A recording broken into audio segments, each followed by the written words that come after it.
Hello बच्चों। तो अब देखो यहाँ पर प्रश्न क्या है। फलनों की सातत्यता की जांच कीजिए।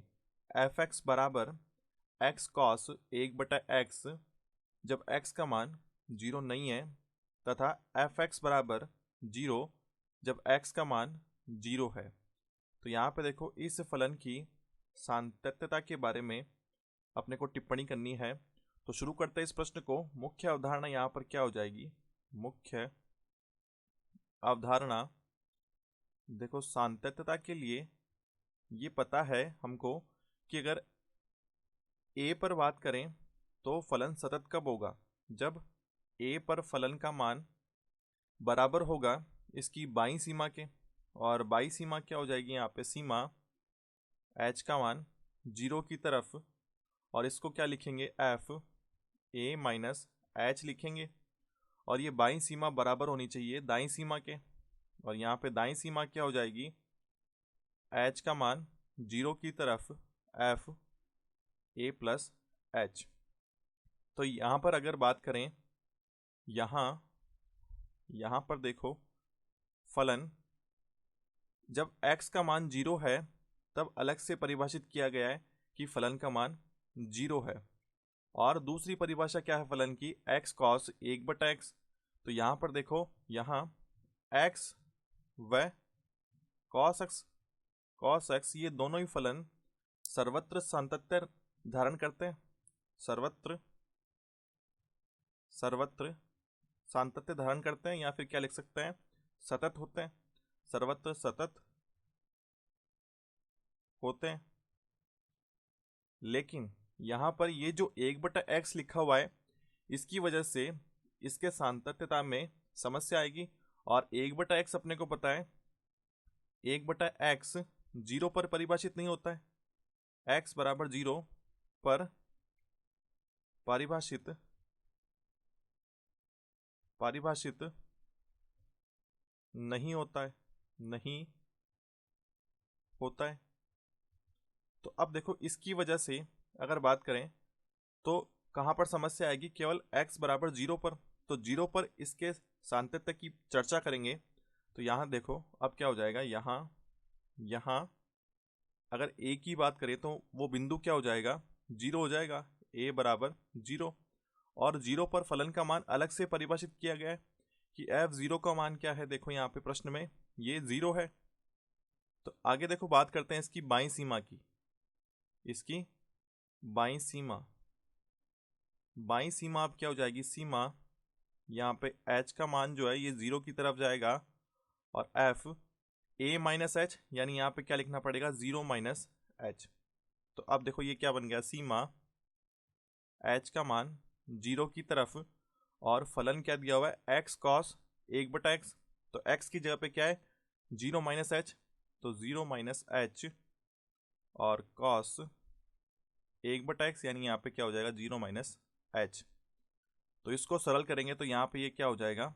सीमा h का मान जीरो की तरफ ये माइनस एच और कॉस एक बटा माइनस एच ये आ जाएगा। तो अब देखो अगर दी हुई सीमा का मान रखें तो ये तो एक बटा जीरो बनेगा ऋणात्मक चिन्ह के साथ में। तो एक बटा जीरो, तो ये माइनस अनंत की तरफ जाएगा। तो यहाँ से क्या लिख सकते हैं कि ये क्या होगा? अगर सीमा का मान रखेंगे यहाँ पे तो h क्या हो जाएगा? जीरो। तो यहाँ पे माइनस का चिन्ह है और ये जीरो, और ये क्या बन जाएगा? देखो ये कॉस माइनस अनंत की तरफ जाएगा ये मान। अब देखो ये जो मान है यहाँ पे ये माइनस अनंत की तरफ जा रहा है, लेकिन कॉस की वजह से क्या होगा? कॉस का पता है हमको कि ये मान माइनस एक और एक के मध्य रहेगा। तो यहाँ पे क्या लिख सकते हैं कि ये जो मान बन रहा है ये मान क्या हो जाएगा? यहाँ पे जीरो। अब जीरो के साथ में ऋणात्मक चिन्ह है तो ये क्या हो जाएगा? जीरो हो जाएगा। और गुणा ये मान सदैव क्या होगा? दोलन करेगा माइनस एक से एक के मध्य। तो अगर जीरो को माइनस एक से एक के मध्य किसी भी संख्या से गुणा करेंगे तो ये क्या आ जाएगा? यहाँ पे जीरो आ जाएगा। तो इसका मतलब ये जो बाईं सीमा है इसका मान क्या हो जाएगा? यहाँ से ये जो पद है सीधा यहाँ से क्या लिख सकते हैं कि ये मान जीरो आएगा। तो बाईं सीमा का मान यहाँ से क्या आ गया हमारे पास? जीरो आ गया। आगे बात करते हैं इसकी दाईं सीमा की, दाईं सीमा, तो दाईं सीमा क्या बन जाएगी यहाँ पे, सीमा h का मान जो है 0 की तरफ जाएगा, f और a का मान क्या है 0, तो 0 प्लस h। और फिर से अगर बात करें यहाँ पे फलन क्या है, सीमा h का मान 0 की तरफ x cos 1/x है, तो ये 0 प्लस h और cos 1/x यानी यहाँ पे 1/0 प्लस h हो जाएगा। तो फिर से ये सरल करने पे क्या बनेगा, सीमा h का मान 0 की तरफ h cos 1/h हो जाएगा, और दी हुई सीमा का मान रखेंगे तो ये फिर से क्या होगा, ये अनंत की तरफ जाएगा, cos ये मान अनंत की तरफ जाएगा, और ये मान जो है ये 0 होगा।